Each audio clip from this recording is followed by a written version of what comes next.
Time to hit the road for Southern Illinois, which is going to be the norm here down the stretch. 3 of the final 4 games of the year will be on the road for SIU, and it begins with Murray State on Saturday for their homecoming in Murray, Kentucky. With the coach Pat Poore alongside Mike Trude, I am Luke Martin. It's been a struggle this year. It's no secret, Mike, for Murray State. And you look at since they've joined the Missouri Valley Football Conference, they won their inaugural game against Indiana State, 19 straight losses in league play. It's no doubt been really tough for the Racers since they've joined the Valley Football Conference. It has, and they knew coming in that it's a whole nother level from the Ohio Valley to the Missouri Valley Football Conference, and they didn't panic. Jody Wright came in and said, we're going to build this thing from the ground up, and so evident this year with 53 freshmen on the roster, and some of them are getting playing time, which also has a lot to do with the fact that they are struggling because there's 18, 19-year-old kids playing against 22, 23-year-old men in this league. Coach, you've been a part of different programs where you've had to go in with Coach Kill and really rebuild, retool. That's what Jody Wright's trying to do, and he's doing it, as Mike said, in a much tougher league.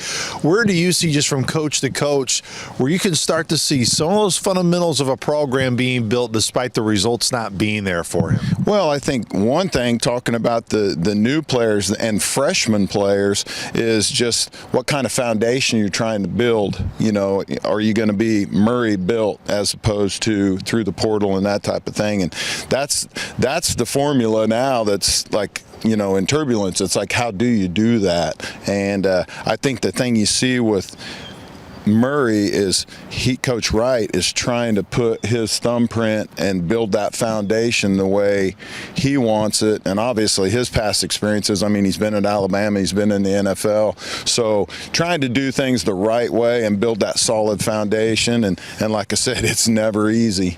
You look at their offense, Mike, and as we described, it was a completely different roster a year ago from the year prior. Yeah. It's a completely different roster this year too, but don't let it fool you. There are some guys that have some talent on that offensive side of the football. Yeah, Ogle, the quarterback, is kind of getting into the role. It's tough in this league to come in with not a lot of experience and have immediate success, especially with a team that is rebuilding. So you know your offensive line is not going to be a line that's played together forever. You're going to have running backs who have to learn the system, wide receivers who probably showed up in the spring, and you're just starting to get comfortable with them. But Ogle's been an efficient quarterback. He's thrown way too many picks, but I think that has a lot to do with the offense itself. I like their tailbacks. They got a redshirt freshman, 6'1", who is just running the ball, averaging just under 4 yards a carry. And Washington and Worthington are the two tailbacks, and pretty good tandem. And they've almost split the number of carries between them, so they both get a lot of work. When you look at Murray State, what have they shown that's good on film on the defensive side and on their defensive tape? Well, the back end, the safety is a really good player.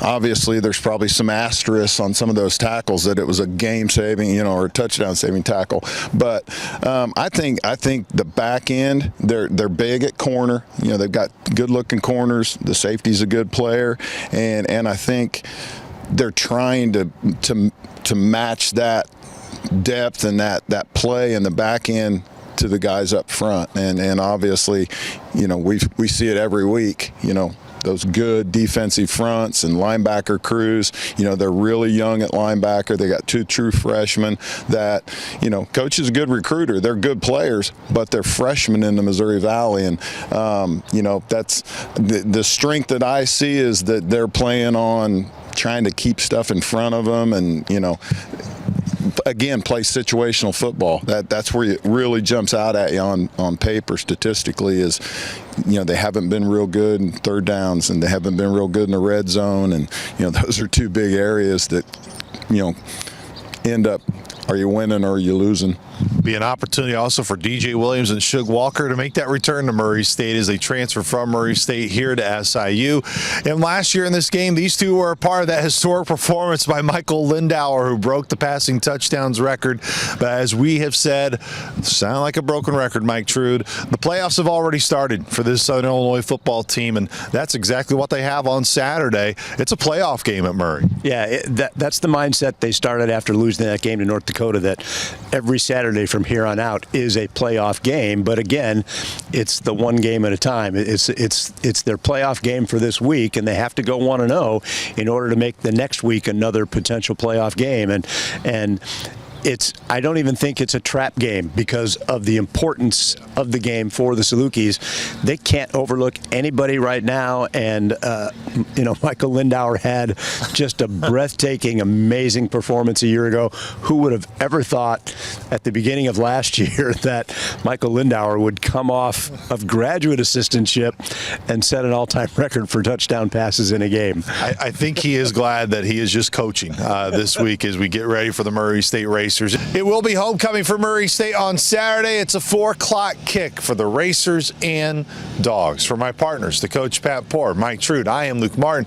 We'll talk to you Saturday from Murray, Kentucky. Saluki Nation. Go Dogs.